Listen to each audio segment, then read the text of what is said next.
네, 오늘은 크리스찬의 삶의 방식 네 번째 시간으로서 그 소 제목은 고난을 대처하는 법, 고난을 대처하는 법 이렇게 정해봤습니다. 미리 여러분에게 말씀드릴 것은 이 고난이라고 하는 것은 굉장히 우리 크리스찬의 삶에 있어서는 큰 주제입니다. 그래서 성경 말씀 어느 한 구절을 가지고 또 한 편의 설교를 통해서 이 고난에 관한 모든 문제를 다 다룰 수가 없습니다. 그리고 오늘 읽은 이 성경 말씀 속에서도 고난에 대해서 한두 개 정도 이렇게 우리에게 메시지를 전해주고 있기 때문에 여러분들이 이것이 고난의 전부가 아니다 이렇게 생각하면서 여러분들이 열린 마음을 가지고 이 말씀을 들어주셨으면 감사하겠습니다. 이 성경에 보면은 이 고난과 비슷하게 쓰는 용어들이 있는데요. 시련, 시험, 연단, 환난, 핍박 이런 단어들을 우리가 고난과 같은 의미로 쓸 수가 있는 단어들입니다. 주님은 말씀하시기를 누구든지 나를 따라오려거든 자기를 부인하고 매일 자기 십자가를 지고 나를 따를 것이니라 그렇게 말씀하셨습니다. 여기서 누구든지라고 하는 말은 아무도 예외가 없다는 것입니다. 여러분 가운데도 이 예수님의 말씀에서 예외가 되는 사람이 없고 저도 예외가 될 수 없고 누구도 예외가 될 수 없습니다. 누구든지 나의 제자가 되려고 하는 사람은 매일 자기 십자가를 지고 나를 따를 것이니라. 주님은 그렇게 말씀하셨습니다. 우리 모두가 가지고 있는 우리 마음의 소망은 내가 예수님의 제자로 살고 싶은 것입니다. 그리고 내가 참된 크리스찬으로 살고 싶은 그런 생각들이 누구에게나 다 있습니다. 그런데 어떻게 하면 내가 예수님의 참된 제자로 살 수 있느냐? 어떻게 하면 내가 참된 크리스찬으로 이 세상을 살 수 있느냐? 여기에 대해서는 우리가 그 길을 잘 모르고 있는 것 같습니다. 많은 사람들이 크리스찬이 된다고 하는 것은 주일날 교회 나가고 그리고 착한 일 많이 하고 그리고 거짓말 안 하고 그렇게 살면 그것이 크리스찬 아닌가 이렇게 생각하는 사람들이 의외로 많은 것 같습니다. 그러면서도 때로는 거짓말도 하고 때로는 부정을 저지르기도 합니다. 그러면서 하는 말이 그때는 내가 어쩔 수가 없었다고 말하고 나만 그런 게 아니라 다른 사람들도 다 그렇게 하지 않느냐 이렇게 생각하면서 양보하고 타협해 버리면서 우리는 살고 있습니다. 그리고 우리 마음속 한켠에는 계속해서 다른 사람의 성공을 부러워하고 다른 사람의 부를 부러워하고 다른 사람이 가지고 있는 명예를 부러워하면서 우리가 살고 있습니다.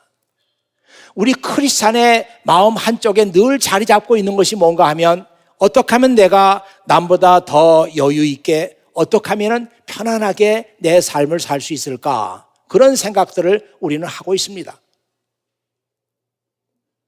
우리는 이런 생각을 하면서 과연 그것이 크리스찬의 생각인가? 과연 그것이 예수님의 제자로서 해야 되는 생각인가? 이런 문제에 대해서 우리는 질문하지 않을 수가 없습니다. 지금 새벽 기도에서는 요한복음 말씀을 계속 읽고 있습니다. 어저께 토요일에 같이 읽었던 말씀 가운데 요한복음 13장 16절 그리고 15장 20절 똑같은 말씀이 두 번이 나오는데 이 말씀은 종이 주인보다 크지 못하다 하는 말씀이었습니다. Slaves are not greater than your master. 슬레이브들이, 종들이 어찌 주인보다 클 수가 있겠느냐. 예수님은 이 얘기를 두 번 하셨어요. 한 번은 예수님께서 제자들의 발을 닦아주시면서 내가 너희들에게 이렇게 행했으니 너희도 서로 발을 닦아 주어라. 그러면서 종이 주인보다 크지 못하다. 그렇게 말씀하셨어요. 그리고 한 번은 또 예수님께서 내가 이 세상에서 핍박을 받을 것이다. 그러나 너희도 이 세상에서 핍박을 받을 것이다.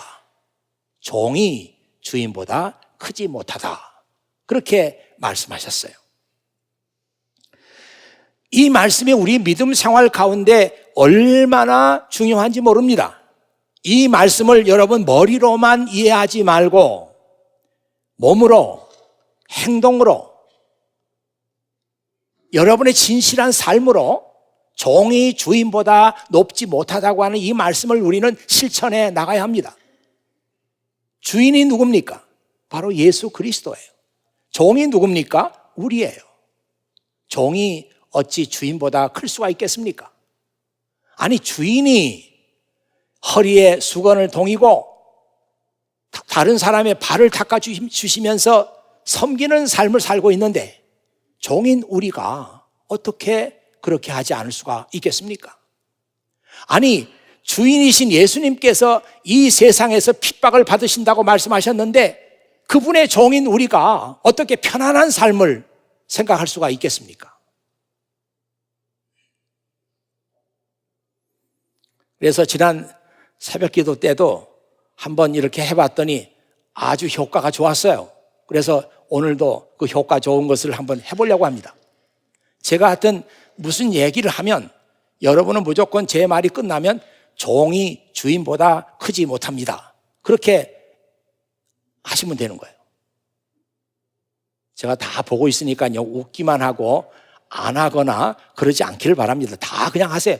종이 주인보다 크지 않습니다. 그렇게 말하면 되는 거예요. 합니다, 이제. 예수님께서 섬기는 삶을 사셨기 때문에 우리도 섬기는 삶을 살아야 합니다.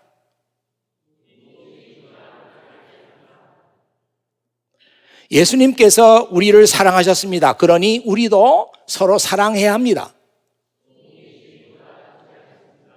예수님께서 우리를 용서하셨습니다. 그러니 우리도 서로 용서해야 합니다. 예수님께서 고난을 받으셨습니다. 그러니 우리도 고난을 받아야 합니다.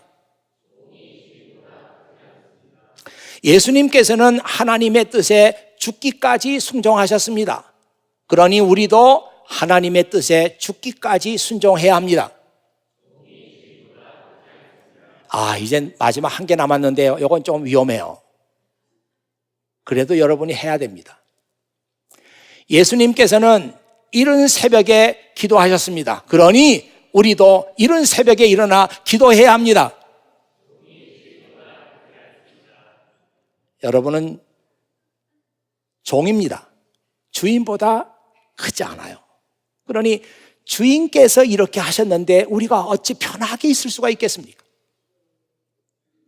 여러분이 이 말씀을 잘 이해하면 고난에 대한 그 말씀도 우리는 보다 쉽게 이해를 할 수가 있습니다. 이러니까 내가 고난을 받는다고 해도 견디고 참아야 되겠구나.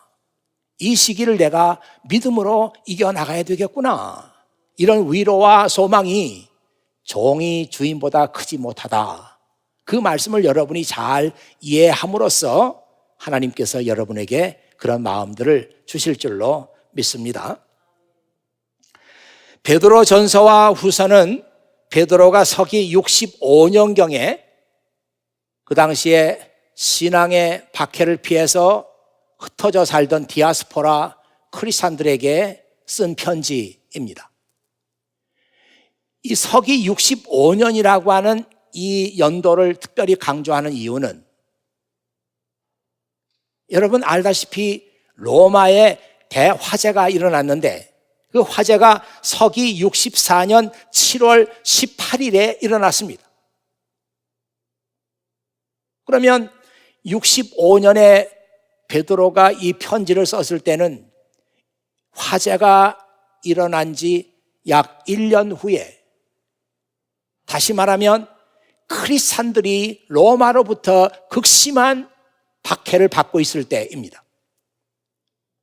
로마의 그 화재가 왜 일어났느냐 하는 것은 제가 말씀드리지 않겠습니다. 그러나 그 당시에 황제였던 네로는 이 화재의 책임을 누구인가 돌려야만 됐어요.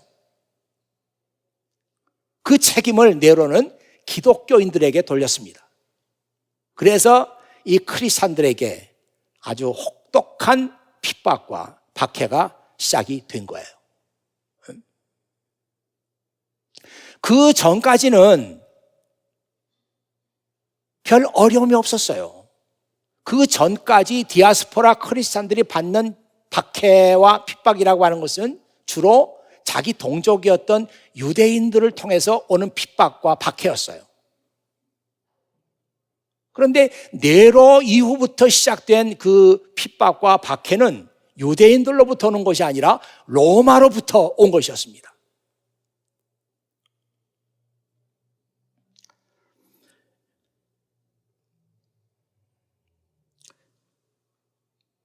서기 65년이니까 화재가 일어난 지 1년 후에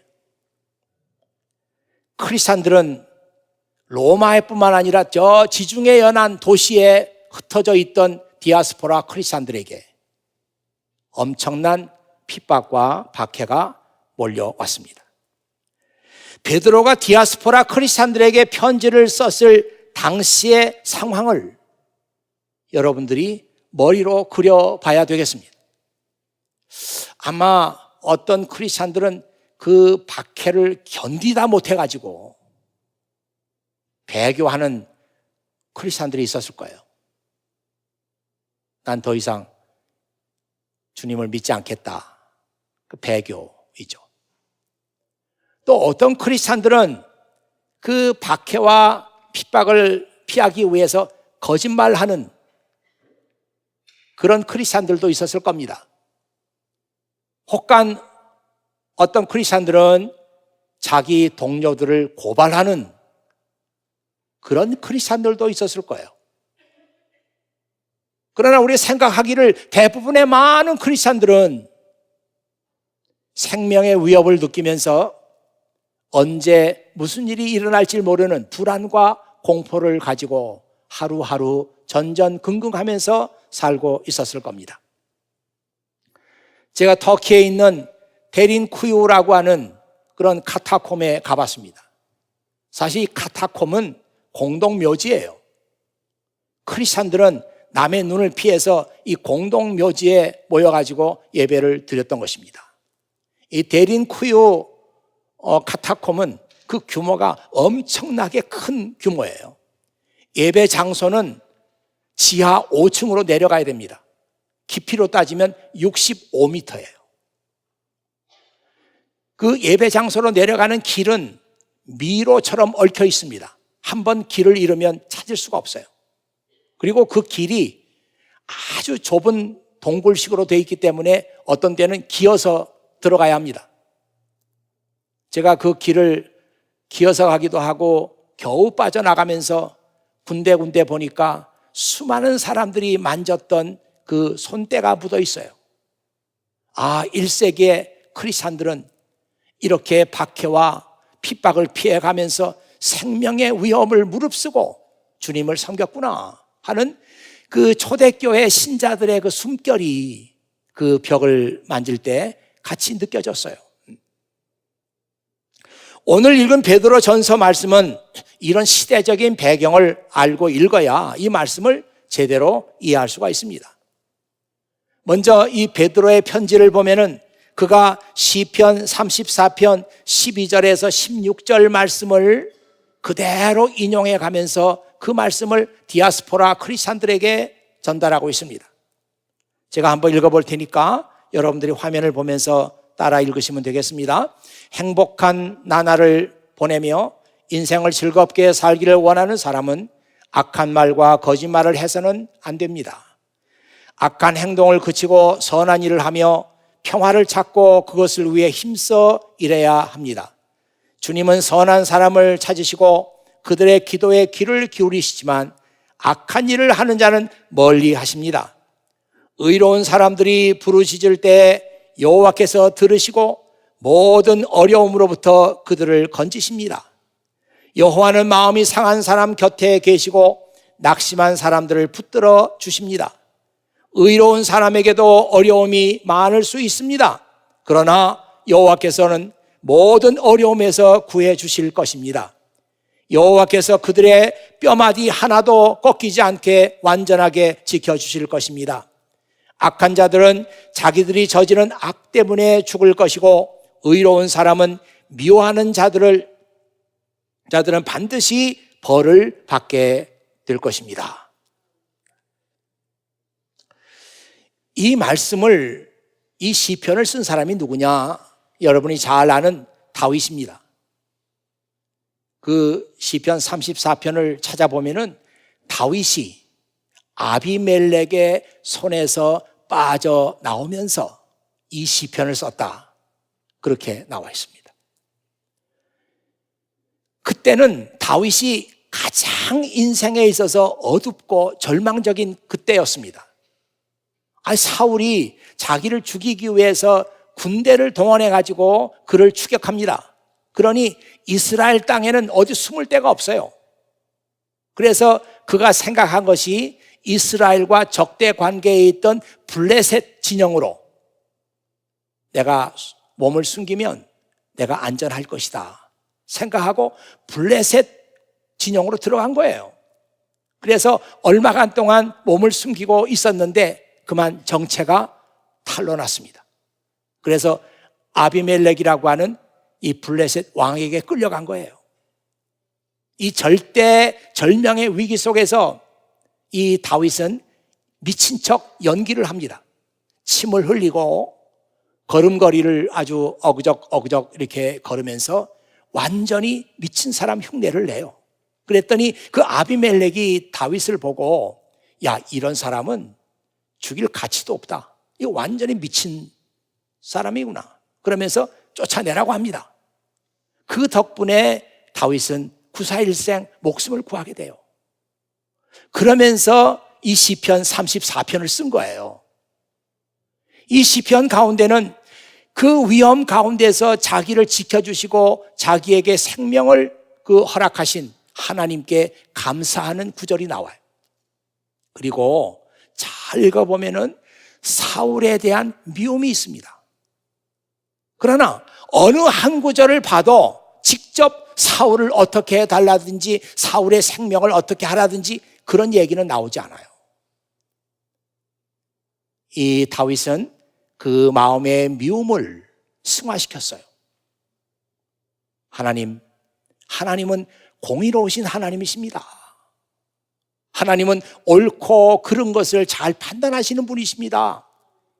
옳은 자에게는 상 주시고 그른 자에게는 벌을 주시는 하나님이십니다. 하나님, 제 형편을 잘 아시지 않습니까? 하나님께서 이 모든 문제를 잘 처리해 주십시오.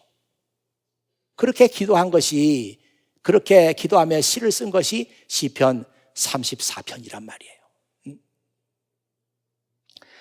지금 이 편지를 읽고 있는 디아스포라 크리스찬들은 아마도 어느 카타콤, 그 지하 무덤에 서로 모여가지고 컴컴한 데서 이 편지를 읽고 있었을 겁니다. 아마도 어떤 사람이 대표로 이 말씀을 읽고 나머지 사람들은 다 그 말씀에 귀를 기울이고 듣고 있었을 거예요. 이 편지가 예루살렘에 있는 베드로로부터 온 편지다, 이런 생각하면서 얼마나 그 편지 속에 무슨 얘기가 써 있을까 하면서 듣고 있지 않았겠어요? 그런데 이 편지를 누가 읽고 이 편지를 들으면서 함께 모여있던 이 디아스포라 크리스찬들은 정말 그 마음속에 사람이 위로할 수 없는 성령의 위로하심이 그들 마음을 타치하고, 사람이 위로할 수 없는 하나님의 성령의 위로하심이 온 카타콤을 다 채우는 그런 놀라운 경험을 했을 것이다, 저는 그렇게 생각합니다. 여러분, 성경 디모데후서 3장 16절 보면은 모든 성경은 하나님의 감동으로 기록되었습니다. 그래서 사람을 책망하고 사람을 의롭게 교육하기에 유익한 책입니다. 그런 말씀이 나오죠. 여러분은 그냥 아무 생각 없이 이 말씀을 읽을 수 있지만 이 성서 신학자들은 도대체 이 성경이 하나님의 감동으로 기록됐다는 말이 무슨 말이냐, 이것 때문에 오랜 기간 동안 디베이트를 했어요. 가장 많은 사람들이 가지고 있었던 것은 뭐냐면, 이 성경이 하나님의 감동으로 기록됐다고 하는 것은 하나님께서 어떤 인간을 지명해서 내가 이 말을 너에게 불러줄 테니 내가 그대로 기록해라, 그것이 성경이라는 거예요. 그걸 어려운 신학적인 용어로서는 verbal inspiration이라고 합니다. 우리말로는 더 어려워요. 축자 영감설. 글자 하나하나가 하나님께서 주신 말씀이라는 거예요. 그러니 뭐 여기에 대해서 해석할 게 뭐 있습니까? 그냥 그대로 하나님 말씀이니까 그대로 받아들이면 된다는 거죠. 오랫동안 이런 해석을 해왔어요. 그런데 최근에 와서 이제 신학적인 지식이 더 많아지고 하다 보니까 이제 이런 해석에서 점점 떨어지게 되죠. 지금은 어떤 생각을 하고 있냐면은, 성경에는 저자가 있다. 그 저자가 편지도 쓸 수 있고 그 저자가 예수님의 말씀도 기록할 수 있다. 그런 면에서 보면은 성경은 일반 책과 다름이 없는 똑같은 책이다. 그러나 하나님께서 그 책에다가, 그 편지에다가 하나님의 숨을 불어넣으셨다. 이 하나님의 숨이 바로 성령이다. 그래서 그 편지가 단순히 인간의 말이 아니라 사람의 생명을 살리는 하나님의 말씀이 되는 것이다. 이제는 많은 신학자들이 성경 말씀에 대해서 이런 해석을 합니다. 여러분, 베드로가 쓴 편지예요. 베드로가 책상 위에 앉아가지고 그 어려움 겪고 있는 디아스포라 크리스찬들에게 위로의 말을 쓴 것입니다. 그런데 그 말씀을 듣는 그 순간 하나님께서 그 편지가 단순한 편지가 아니라 하나님의 성령을 거기다 불어넣으셔서 듣는 사람들은 그 말씀을 통해서 베드로의 말을 듣는 게 아니라 성령의 위로하심을 들은 거예요. 이것이 성경의 능력이고 하나님의 말씀의 능력입니다. 여러분들이 그런 생각을 가지고 성경을 읽고 성경을 묵상하고 성경 말씀을 생각하면 성령의 위로하심이 그 말씀 속에서 나오게 되는 거예요.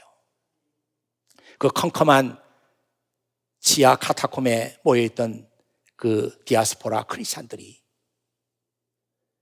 누가 읽고 있던 베드로의 편지 글 속에서 정말 인간이 전해줄 수 없는 하나님의 성령의 위로하심을 그들은 받았던 것입니다.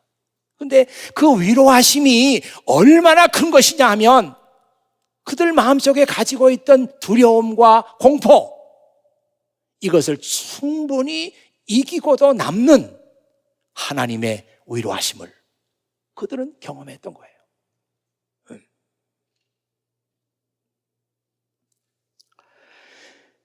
베드로의 편지는 이렇게 계속이 됩니다. 여러분이 늘 선한 일을 하고자 애쓴다면 아무도 여러분을 해치지 못할 것입니다.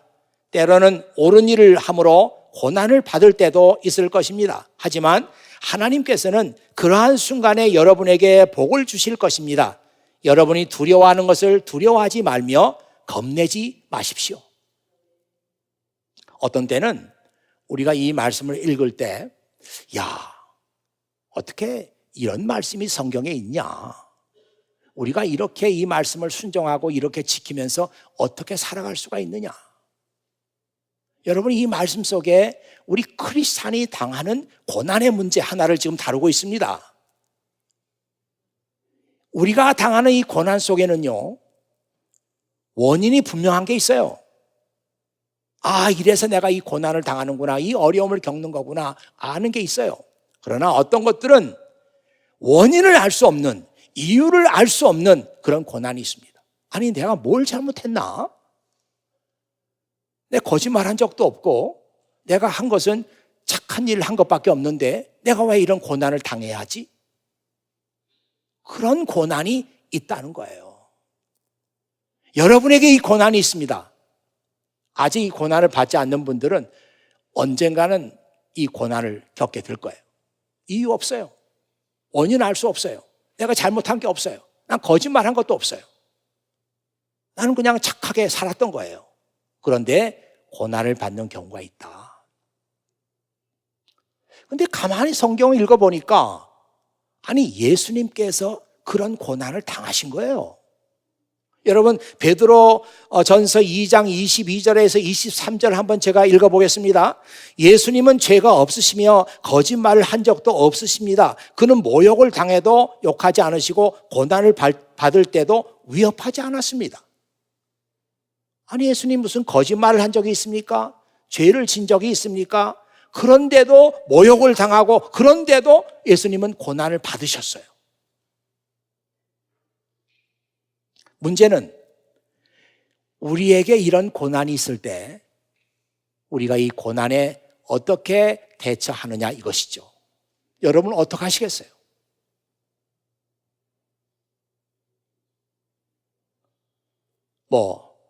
엉엉 울겠습니까? 아니면 왜 나한테 이런 고난을 주시냐고 하나님을 원망하겠어요? 아니면 내가 이렇게 당할 사람이 아니지 하면서 유능한 변호사를 사가지고 법적 소송을 해서 한번 끝까지 가보자 그렇게 하시겠어요?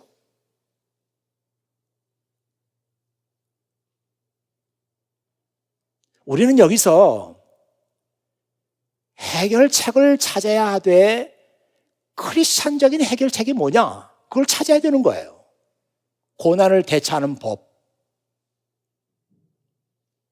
그런데 여기서도 아까 우리가 얘기했던 그 말씀이 그대로 적용이 됩니다. 우리 주님께서 아무 이유 없이 고난을 받으셨습니다.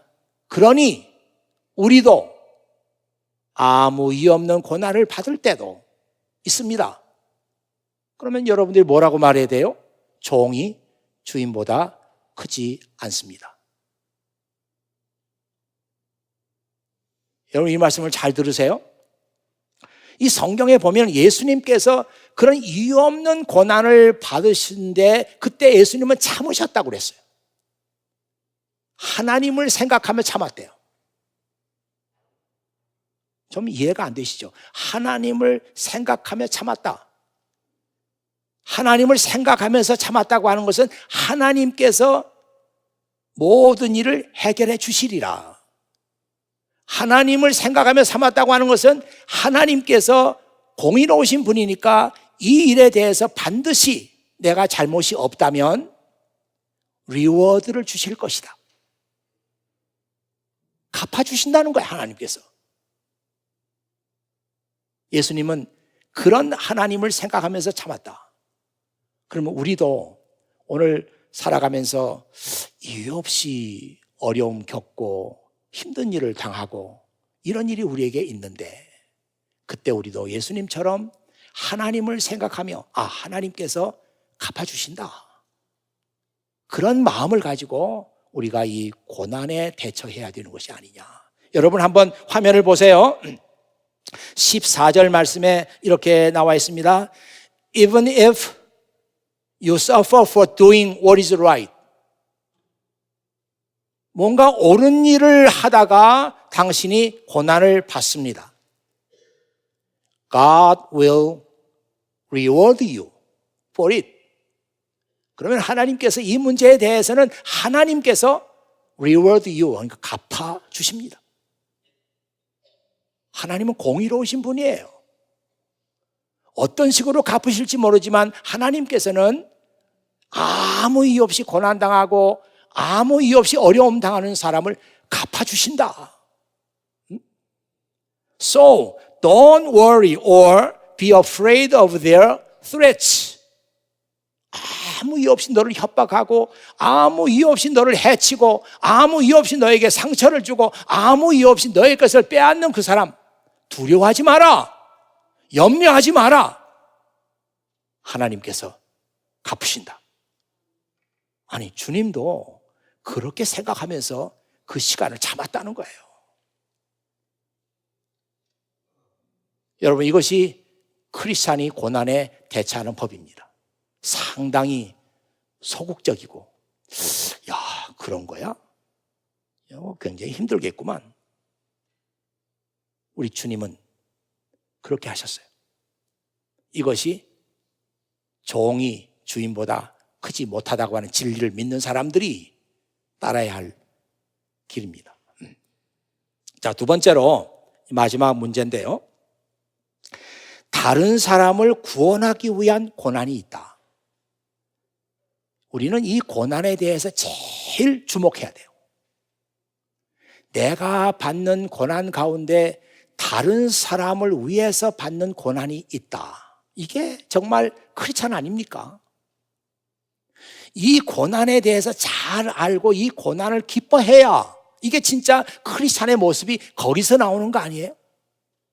아이고 뭐 하나 조그만 것이라도 손해보기 싫어하고 자기 권리를 끝까지 주장하고 뭐 한 개라도 놓치지 않으려고 하는 그것이 우리 크리스찬의 방법이 아니라 다른 사람을 위해서 어려움을 겪는다, 다른 사람을 위해서 고난을 받는다, 이게 크리스찬적인 방법 아닙니까?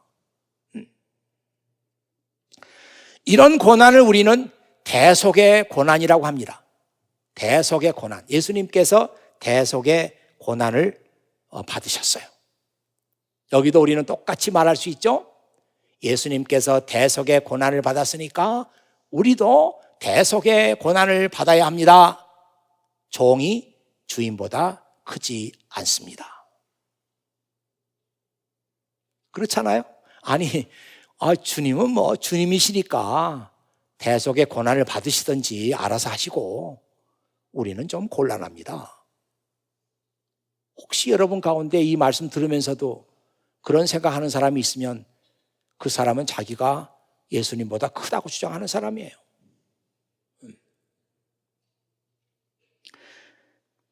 저는 이 대속의 고난을 생각하면서 머릿속에 딱 박혀있는 말씀이 있어요. 그게 마가복음 2장에 나오는 말씀인데요. 여러분이 만일 이 말씀을 잘 이해한다고 그러면 야, 내가 정말 이 세상을 살아가면서 예수님처럼 대속의 고난을 받는 길이 이렇게 있구나 하는 것을 여러분이 알게 될 거예요. 이 마가복음 2장에 나와 있는 이 말씀은 어떤 네 사람이 있는데요. 친구가 있어요. 네 사람에게 친구가 있어요. 근데 이 친구는 중풍병에 걸렸어요. A paralyzed man이라고 했으니까요. 다 마비가 된 사람이에요. 몸이 마비가 됐다고요. 마비가 돼도 조금씩 움직이기도 하는 법인데 이 사람은 완전히 마비가 된 것 같아요. 그래서 조금도 움직이지 못하니까 들것에 이게 누여가지고 옮겨야 돼요. 그 정도로 아무것도 할 수 없어요. 근데 이 네 사람의 마음이 친구만 생각하면은 너무 아픈 거예요.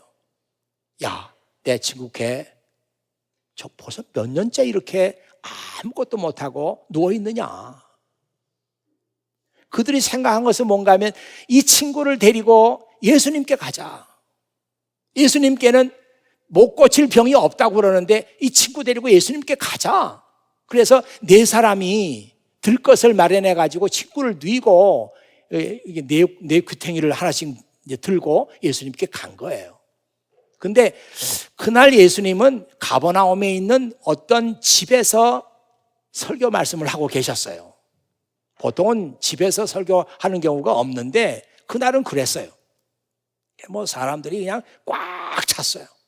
밖에까지 그냥 사람들이 꽉 모여들었어요. 이 뭐 들 것을 들고 거기다 친구를 뉘어가지고 안으로 들어갈 수가 없는 거예요. 그러나 이 내 친구는 자기 친구의 아픔을 낫게 해주겠다고 하는, 그 고통을 낫게 해주겠다고 하는 이 열망을 포기하지 않았어요. 그래서 그 집의 지붕으로 올라가죠. 지붕으로 올라가서 그 지붕 널판지를 뜯어내고, 그리고 친구를 가지고 왔던 그 들것을 꺼내매 가지고 예수님 앞으로 달아내렸어요. 그때 예수님께서 성경에 뭐라고 기록했는가 하면, 예수님께서 네 사람의 믿음을 보시고, 아들아, 내 죄가 다 용서를 받았다. 아들아, 이제 일어나서 내 들것을 가지고 가거라. 이 말씀이 정말 귀한 말씀이에요. 예수님께서 보신 건 뭘 봤는가 하면 이 네 사람의 믿음을 보신 거예요. 제가 가지고 있는 성경에는 분명히 네 사람이라고 그렇게 번역이 되어 있어요. 이게 틀린 번역이 아니죠. 그러니까 예전 성경에는 예수님께서 그들의 믿음을 보시고 이렇게 나와 있는데, 제가 가진 성경에는 네 사람의 믿음이라고 그랬어요. 예수님께서 이 네 사람의 믿음에서 보신 게 뭐예요? 친구를 위한 사랑, 친구를 위한 희생, 친구를 위한 섬김, 친구를 위해서 어떻게 하든지 간에 그 친구의 아픔에 동참하고자 하는 그들의 마음, 자기 것을 나누어 주고 싶은 그런 마음, 친구를 위해서라면, 이 친구가 나을 수 있다면 어떤 일도 마다하지 않겠다고 하는 그런 마음, 예수님께서 네 사람에게서 보신 것은 그거예요. 여러분, 우리가 예수님의 그 대속의 고난에 우리가 어떻게 참여해요? 우리 삶에서 어떻게 예수님의 대속의 고난을 실천할 수 있어요? 이건 어려워, 힘들어. 절대로 여러분 그렇게 생각하지 마십시오. 여러분들이 정말 사랑이 필요한 사람에게 여러분의 사랑을 베풉니까? 그것은 예수님의 대속의 고난에 참여하는 거예요. 여러분 사랑하는 친구를 위해서 여러분의 것을 나누어 주고 여러분의 것을 희생할 수 있습니까? 그것은 예수님의 대속의 고난을 여러분이 사는 거예요. 여러분 어려움 당하고 힘들어하는 친구들 그냥 번쩍만쩍 하는 것이 아니라 함께 울어주고 함께 기도해주고 함께 아파해주는 그런 마음이 있으세요? 그것은 예수님의 대속의 고난을 여러분이 같이 겪는 겁니다. 하나님의 말씀은 우리가 실천할 수 없는 말씀이 없어요. 여러분 실천할 수 있습니다. 우리의 기도와 우리의 희생과 우리의 눈물과 우리의 사랑과 우리의 희생과 우리의 섬김을 통해서 한 사람의 영혼이 구원받을 수 있습니다. 예수님께서는 그런 친구들의 그 마음, 그들의 믿음을 귀하게 보셨어요. 그 자리에서 기적이 일어난 거 아니에요.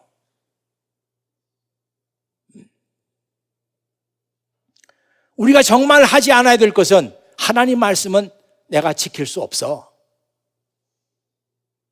이런 생각입니다. 아닙니다. 하나님의 말씀은 여러분이 얼마든지 지켜나갈 수 있어요. 오늘 설교 말씀을 마치면서 오늘 베드로의 편지 속에 나오는 한 구절을 우리 화면을 보면서 같이 읽겠습니다. 베드로후서 3장 8절에서 9절 말씀인데요. 참 이게 고난을 대처하는 우리 마음이에요. 같이 한번 읽으면서 또 읽는 가운데서 이게 그냥 글자가 아니거든요. 이 글자 가운데 여러분이 읽을 때는 하나님의 영이 이 글자 속에 들어가는 거거든요. 그래서 이것이 하나님의 말씀이 되는 거거든요. 그래서 여기에서 성령의 위로가 여러분에게 전해지는 거거든요. 혹시라도 여러분 가운데 상처받은 사람들, 다른 사람 때문에 힘들어하는 사람들, 또 내가 받는 어려움 때문에 진짜 어려운 시간을 보내고 있는 사람들이 있으면 오늘 이 말씀을 읽으면서 성령의 위로가 그런 사람들에게 함께 하기를 바랍니다. 같이 읽겠어요? 여러분 모두에게 부탁합니다. 서로를 이해하고 한 형제처럼 사랑하며 한 마음으로 서로 따뜻이 대하며 겸손하십시오. 해를 입었다고 도로 보복하지 말며 욕을 먹었다고 그 사람을 욕하지 마십시오. 오히려 그 사람을 축복해 주십시오. 이것은 여러분 자신이 축복받는 인생을 누리도록 부르심을 받았기 때문입니다. 너무 귀하죠? 예, 여러분 모두는 다 하나님께서 축복받는 인생이 되도록 부르신 사람들이에요. 같이 기도하겠습니다. 아버지 하나님 감사합니다. 오늘 아버지 하나님께서 우리에게 귀한 이 예배 허락해 주시고 이 예배 가운데서 주님께서 보시는 고난이 어떤 고난인가 하는 것을 오늘 같이 보았습니다. 우리가 살아가면서 아무 이유 없이 받는 고난이 있습니다. 그때도 우리는 하나님께서 갚아주신다고 하는 이 믿음을 가지고 모든 어렵고 힘든 시간들을 우리가 이겨낼 수 있도록 도와주시고 예수님처럼 다른 사람을 구원하시는 대속의 고난도 있다고 했습니다. 아버지 하나님, 저희 가운데 긍휼의 마음을 주시고 사랑의 마음을 주시고 다른 사람을 귀하게 여기는 마음 주시고 다른 사람의 아픔을 내 아픔으로 받아들이고자 하는 그런 마음이 있게 하시고 내 것을 포기하는 마음이 있게 하여 주시옵소서. 그래서 나의 삶 속에서도 예수님의 대속의 고난의 삶이 계속되게 하여 주시옵소서. 이 모든 말씀을 우리 구주 예수 그리스도의 이름으로 기도하옵나이다. 아멘.